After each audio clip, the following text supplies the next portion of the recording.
사람들이 의사가 최고다라고 말하는 가장 큰 이유가 변호사의 평균 수입이 내려가서 그렇습니다. 상방도 없고요, 하방도 없어요. 월 200, 300. 변호사 플랫폼 들어가면 검색을 했을 때 상단에 뜨잖아요. 그렇게 하려면 광고비를 억 단위로 써야 됩니다. 그런 로펌들의 전면에 내세우는 것들이 이제 정관, 우리 이렇게 정관 변호사가 있어 많이 찾아가죠.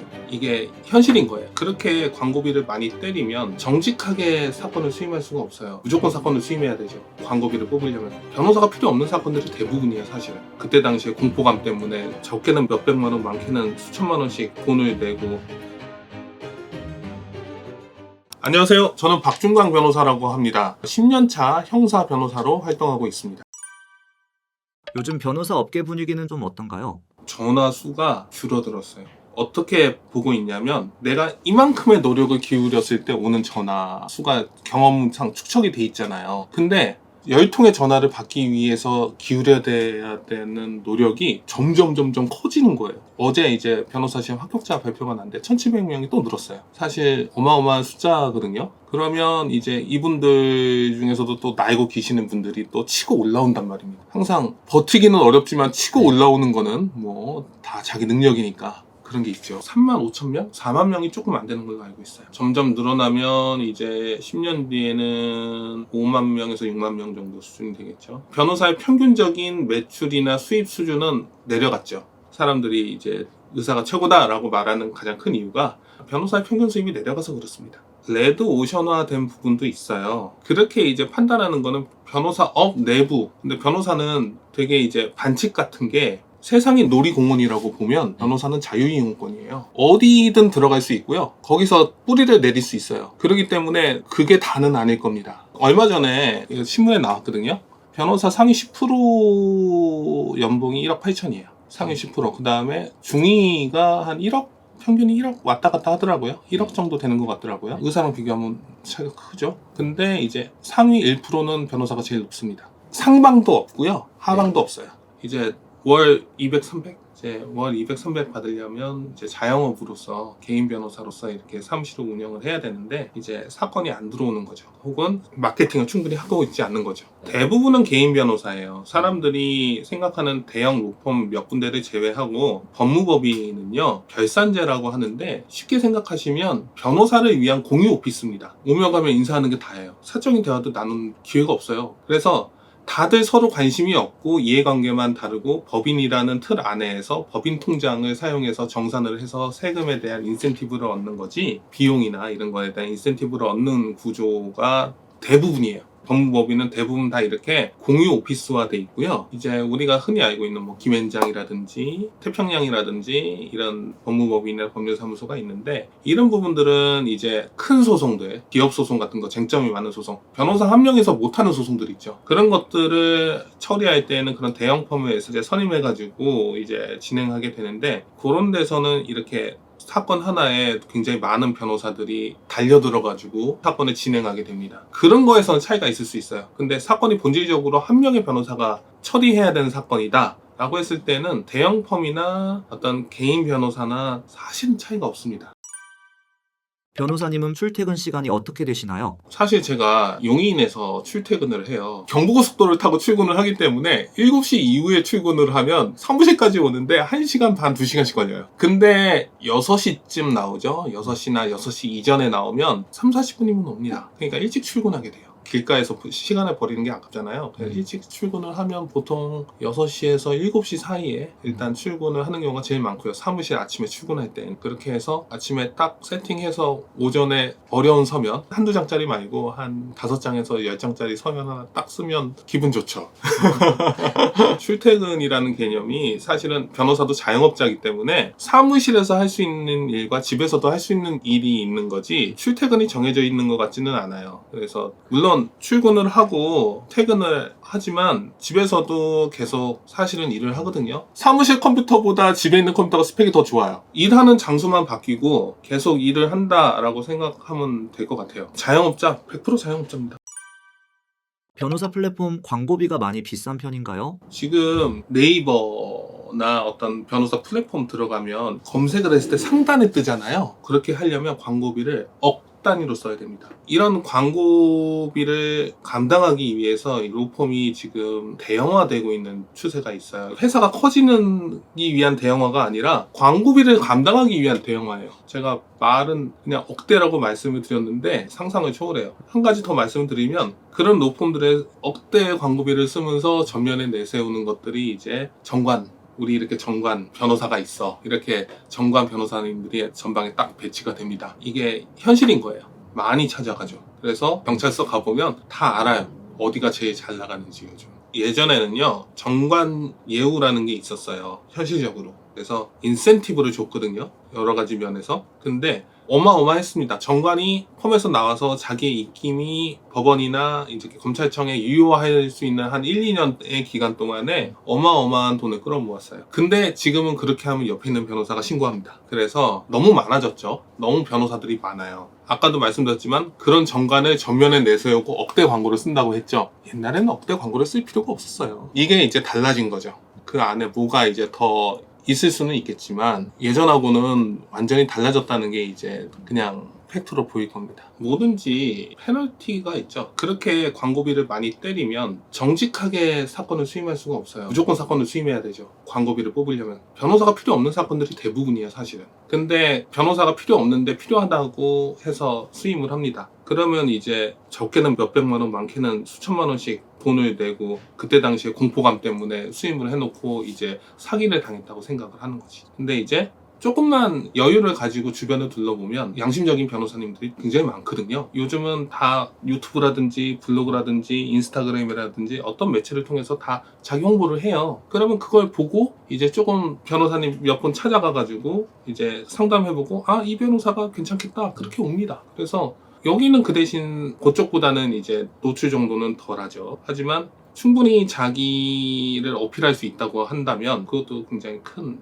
경쟁력이 됩니다. 저는 유튜브 1세대이기 때문에 유튜브에서 받은 혜택이 되게 많은 것 같아요. 저한테는 유튜브가 첫 번째고요, 블로그가 두 번째입니다. 근데 제가 주변을 보면요, 대부분 블로그가 첫 번째고 두 번째가 유튜브예요. 인스타도 많이 사용하시고, 근데 인스타에서 연동되는 스레드도 많이 사용하세요. 그래서 SNS를 통해서 꾸준히 이제 자기 어필들을 하십니다. 그것도 많이 사용하시고 계시고, 트위터는 안 하는 것 같고요. 트위터는 저도 만들어 놓고 몇 번 이제 올렸는데 이제 이쪽에서 반응이 그렇게 막 시큰둥해서 안 하게 되고 그런 것 같습니다. 거의 다 SNS 위주로. 그렇죠. 사람들이 봐야 되니까. 그래서 충분히 새로운 분들이 치고 올라올 수 있습니다. 그렇기 때문에 경쟁이 치열하죠. 그래서 옛날에는 영상 한두 개만 올려도 얻을 수 있던 효과를 이제는 영상을 6개, 7개씩 올려야지 얻을 수 있는 상황이 된 거죠. 많아졌어요. 많아졌는데 그거는 당연히 거쳐가야 되는 과정이라고 생각을 합니다. 네, 유독 변호사만 그런 건 아니에요. 저는 다른 자영업들 봐도 상황은 크게 차이가 없다고 보시는 게 좋을 것 같습니다. 변호사들은 돈을 어떻게 버나요? 상담은 유료 상담을 하지만 수입 예산 비중이 적어요. 유료 상담을 하는 이유는 무료로 상담을 안 한다는 취지로 저는 뭐 유료 상담을 하고요. 유료 상담하면서도 이제 타임 차지를 받는 분들이 계시거든요. 저는 근데 상담은 타임 차지를 거의 받지 않습니다. 상담하면서 검토해야 될 자료가 되게 많고 실시간으로 제가 뭔가를 만들어 드려야 되면 그때는 타임 차지, 시간당 어떤 비용이 붙는데, 그렇지 않으면 보통 저렴하게 3만 원 정도에 이렇게 끝내려고 하고요. 그 대신 이제 그때 상담만으로 한 정말 벌금형 사건들이 있잖아요. 이런 것들은 그냥 상담만으로 끝내드리는 경우 되게 많아요. 상담료만 한 10만 원, 20만 원 쓰시는 거예요. 끝! 예전에는 이 사건 1심 선고까지 얼마 이렇게 해서 많이 받았어요. 그렇게 해서 목돈을 받았죠. 근데 지금은 조사 한 번, 같이 준비해서 동석하는 거, 그 다음에 뭐 디지털 포렌식 참관하는 거, 이렇게 해서 다 분절해가지고 변호사 쓰는 만큼만 이제 비용을 낼 수 있도록. 사건이 어떻게 흘러갈지는 사실 모르잖아요. 근데 어떻게 보면 옛날보다 저렴해진 거죠. 옛날에는 그렇게 해서 목돈을 줘도 사건을 수임할 수 있었는데 이제는 다 가격 비교가 되니까 서비스가 다 쪼개지고, 사람들이 그걸 원하니까 다 쪼개지고,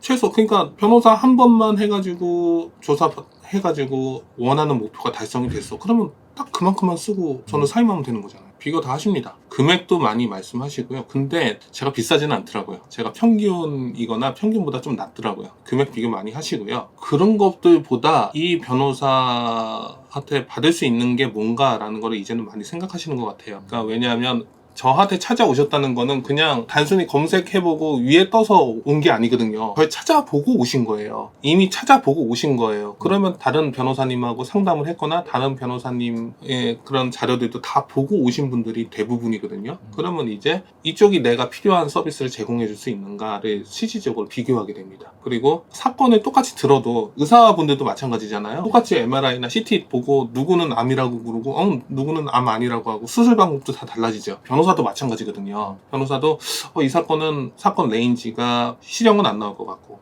나올 가능성은 거의 적고 벌금에서 집행유예 레인지다. 혹은 무죄를 다투어야 되는 사건이다. 뭐 이렇게 판단이 다 달라질 수 있어요. 근데 그 판단부터 이제 변호사를 가립니다. 이 변호사가 하는 얘기가 어떤 변호사는 징역 3년 나온다고 이 변호사는 징역 1년 나온다고 그거부터 비교하고 그러면 왜 그런지 듣고 누구 얘기를 더 내가 수긍할 수 있는가 그런 것들을 판단해서 선임하는 거죠. 재판을 안 하거나 그냥 기업에 들어가시게 되면 개업 변호사로서 이제 등록을 지우게 되거든요. 사내 변호사는 법정에 못 씁니다. 안에서 법률 검토만 하시는 거예요. 사내 변호사는요, 사내 변호사로서 이렇게 직원으로 활동을 하는 거지 변호사로서 법정에 쓸 수 있는 사람들이 아니에요. 변호사로서 법정에 쓰려면 겸업 신고를 해가지고 이렇게 변호사로서 등록을 해서 활동을 해야 됩니다. 회사에 들어가서 회사의 어떤 직원으로서 일하는 거죠. 변호사로서 일을 하려면 기본적으로 이제 변호사로 대한변협에 등록을 해야 되거든요. 등록하려면 등록비 비싸요. 지방 변호사회마다 다른데 서울 500만 원, 500만 원, 1000만 원 사이인 것 같아요. 사무실이 서울에 있어야 돼.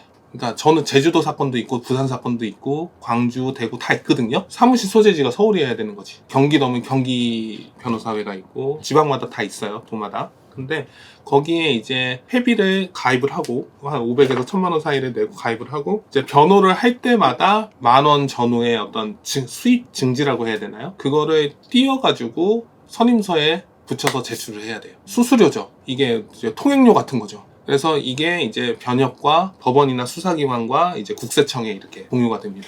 투명하게 이렇게 활동을 하라고 그렇게 해놓은 거죠. 변호사 생활하시면서 억울한 경험도 있으셨나요? 억울한 건 없어요. 답답할 수는 있죠. 왜냐하면 이제 사람들이 제일 착각하는 부분들의 하나가 사실을 말하면 문제가 해결된다고 생각을 해요. 그 사실을 자기가 뭐 법정이나 수사기관에서 제대로 말을 못해서 자기가 진다 이렇게 생각을 하는데 사실 가운데에 있는 입장에서 보면 별 차이 없는 경우가 사실은 많거든요. 이쪽이나 저쪽이나. 그러면 결국 아주 미세한 차이로 이렇게 승패가 갈린단 말이에요. 그렇다 보니까 이제 변호사 입장에서는 최대한 유리한 얘기로 끌어가고 싶어 하고 유리한 거를 많이 쌓고 불리한 거는 이제 조금 쌓고 싶어 하고 이런 특징이 생기게 되는데 일반인 분들은 여기에 대한 어떤 개념이 거의 없는 경우가 많아요. 진실이 최고다 이렇게만 생각을 하세요. 근데 그거 진짜 아닌데? 그거를 알 수 있는 사람이 없고 말해줘도 믿어주는 사람이 없기 때문에 결국은 가장 본인한테 유리한 거를 좀 정제를 해서 얘기를 해줘야 되는데 그러지를 않습니다. 말을 조심을 해야 되는데 다 얘기를 다 하세요. 그러면 상대방한테 유리한 얘기도 본인이 다 하는 거야. 그리고 또 이런 것도 있어요. 상황에 따라서 유리한 얘기가 불리한 얘기가 될 수도 있어요. 근데 변호사들은 경험적으로 이런 것들 다 고려를 하거든요. 다 아는 건 아니지만 이게 유불리에 따라가 달라질 수 있는 사실이다 라는 거를 고려를 해서 이거를 노출할까 말까를 되게 많이 고민을 합니다. 그래서 정 안 되는 상황에는 노출을 하고 변호사들은 사실을 어떻게 노출시킬까 어느 순서로 노출시킬까를 굉장히 고민을 많이 해요. 거기에 따라서 어떤 결과값이 달라지기 때문에. 근데 이제 일반 사람들은 사실을 노출시키는 순서나 방법에 대해서 크게 고민을 안 하죠. 그렇게 생각하시면 됩니다. 단골이라는 게 생길 수가 없고 대부분의 사람들은 살면서 한두 번 정도 경험하는 절차이기 때문에 이제 경험차가 너무 크죠. 그래서 생기는 거죠. 혹시 단골 고객분도 계셨나요? 그러면 이제 한 번, 두 번, 세 번 이렇게 하면 이제 주거지가 달라지죠. 주거지가 달라집니다. 주거지가 저쪽 무슨 구치소, 무슨 교도소에서 주거지가 달라집니다. 물론 그런 분도 계시는데 되게 이게 생각 외로 이제 짧게 계세요. 분명히 두 번, 세 번 오신 분 적지 않습니다. 오랫동안 제가 사건을 맡아서 처리해드리는 분들이 계십니다. 뭐 5년 넘은 분도 계시고요. 재판이 5년 가는 경우도 있어요. 1심, 2심, 3심 이렇게 5년 가는 경우도 있는데 그러지 않고 이제 5년을 가는 경우도 있습니다. 근데 이거는 이제 사건의 해결이 아니라 관리인 거예요. 매니징 하는 거예요. 어떠한 목적을 가지고 이 사건의 방향을 계속 매니징 해 가는 겁니다. 그래서 변호의 개념보다는 경영 혹은 매니지먼트 개념이 더 강할 수 있어요. 변호사 선임 전에 무조건 알아야 하는 것이 있을까요? 첫 번째, 겁주는 변호사. 정상적인 변호사는요, 의뢰인을 안정시켜줘요. 편안하게 만들어줍니다. 물론 안 편안한 상황이야. 그거는 알아. 근데 대부분의 정상적인 변호사님들은요, 의뢰인이 왔을 때 진정시켜줍니다. 그리고 선택지를 줘요. 당신이 지금 이런 상황에서 어떤 선택을 할 수 있는지 설명해 줍니다. 그리고 본인이, 변호사가 생각하기엔 나는 이 선택지가 제일 좋은 것 같아 라고 거기까지는 얘기를 해줘요. 근데 당신이 선택을 하세요 라고 이렇게 설명해 주는 게 일반적인 변호사들이 해줘야 되는 일이에요. 근데 나쁜 변호사, 당신 큰일 났다, 이거 100% 이거 감옥이다, 공포를 불안하게 만들고 의뢰인을 불안하게 만들고, 반대로 의뢰인한테 개런티, 무조건이다, 확신을 주고 100% 이런 얘기를 하는 변호사는 안 좋은 변호사입니다. 이 바닥에 무조건은 없어요. 그래서 변호사님들이 다 전전긍긍합니다. 어디서 극단적으로 드러나냐면요, 거의 비슷한 사건이에요. 증인신문도 거의 비슷하게 잘 됐어. 두 개 다 무죄 나왔으면 좋겠어. 그리고 무죄가 나온다면 이게 무죄가 나오고 이거는 유죄가 나올 수 있을 것 같아 라고 생각하는 경우가 있거든요. 근데 나는 하나가 유죄가 나오면 이게 유죄가 나오겠지 싶은 게 무죄가 나오고, 다른 거는 무죄가 나오겠지 싶었는데 유죄가 나오고, 이런 경우가 생깁니다. 그리고 비슷한 사건에서 무죄 받으면요, 항소심 가서 검사들이 하는 건 패턴이 있어요. 비슷한 사건에서 유죄 나온 거 싹 긁어 모아서 드립니다. 아이, 다른 재판부는 다 이거 유죄 때렸는데 왜 여기만 이거 무죄 줘요, 이러는 거죠. 이런 미묘한 차이들이 있어요. 또 어떤 게 있나요? 연락이 안 되는 변호사. 항상 자기를 변호해주는 변호사랑 직접 연락을 할 수 있어야 되거든요. 한 달이 거쳐서가 아니라. 옛날에는 변호사 수가 절대적으로 모자랐을 때에는 물리적으로 할 수가 없었어요. 현실적으로. 그거는 물리적으로 불가능한 일이었어요. 옛날에는. 변호사가 적었으니까. 근데 지금 변호사 충분히 많거든요. 그럼 지금은 자기 변호사랑 다 통화한단 말이에요. 저도 하루에 3분의 1을 통화로 보내요. 한 10통, 하루에 전화 10통 하면 되게 적게 하는 거예요. 기본 20통 전후로 갑니다. 근데 자기 변호사랑 직접 통화가 안 되고 사무장이랑 통화해야 되고 다른 직원이랑 통화를 해서 말을 전달해야 된다고 하면 이거는 잘못된 거예요. 지금 그런 상황이 아닙니다. 그런 시대는 끝났어요. 이런 변호사를 찾아라? 이런 것도 있을까요? 그거는 이제 비교를 하시면 좋을 것 같아. 같이 판단을 해도요, 변호사마다 같은 판단을 해도 하는 방식이 다 달라요. 조금씩. 이거는 중국집 짬뽕 같다고 할까요? 짬뽕 여기서 먹거나 저기서 먹거나 짬뽕이란 메뉴는 다 있지만 들어가는 건 조금씩 다 다르죠. 변호사들마다 같은 일을 하면서도 하는 방식이 조금씩 다 달라요. 그래서 자기한테 맞는 방식, 그 다음에 대화를 해봤을 때 소통, 이 사람과 내가 소통하는 방식이 맞다 하는 변호사를 찾으면 좋을 것 같아요. 왜냐하면 합의라는 게 있잖아요. 사람마다 나한테 맞는 사람이 있고 안 맞는 사람이 있거든요. 사실은 변호사를 여러 명 찾아다니는 거는 이 변호사가 나한테 맞는지 안 맞는지를 한번 확인해 보려고, 그걸 위해서 대화를 해보려고 찾아다니는 것도 굉장히 커요. 철저히 서비스업이라서 합이 맞아야 됩니다. 그래서 어떤 때는 되게 고마운데 다른 변호사를 찾아가시는 분들도 많아요. 고마워하시면서도. 왜냐하면 이런 부분들이 있어서 그런 것 같습니다. 변호사라는 직업에 대해 만족하시나요? 저는 변호사라는 자격이 반칙이라고 생각해요. 사실은 너무 특혜가 많아요. 다른 모든 의사 자격을 빼고 다른 모든 자격을 다 침투할 수 있어요. 그리고 다 침투해서 내 거라고 말할 수 있는 게 변호사예요. 근데 반대쪽은 변호사업에 침투할 수가 없어요. 결론적으로 변호사법이 이제 나뉘는 게 이제 법정에 쓸 수 있냐 없냐거든요. 그러면 결국 싸움은 법정에서 끝나게 되는데, 그렇게 되면 이제 변호사가 얻는 어드밴티지가 크죠. 예전에 이렇게 생각해 본 적이 있어요. 이거 변호사 자격의 범위를 가지고 이혼 심판을 하게 되면 어떻게 될까? 변호사가 맡을 수 있는 일의 범위를 가지고 이런 생각도 해본 적이 있는데 굉장히 특혜가 큽니다. 다른 자격에 비해서. 이게 옛날 같지는 않죠. 왜냐하면 옛날 사람들이 그런 얘기를 하는 거는 변호사만 돼도 기본으로 얼마나 번다, 디폴트 값이라는 게 있었으니까, 기본 값이라는 게. 근데 이제는 그거는 없잖아요. 그렇기 때문에 그런 점에 있어서는 아쉬운 게 분명히 있어요. 근데 이 자격이 가지고 있는 어떤 장점만 생각해 봤을 때에는 이거를 대체할 수 있는 게 한국 사회에서는 없지 않나.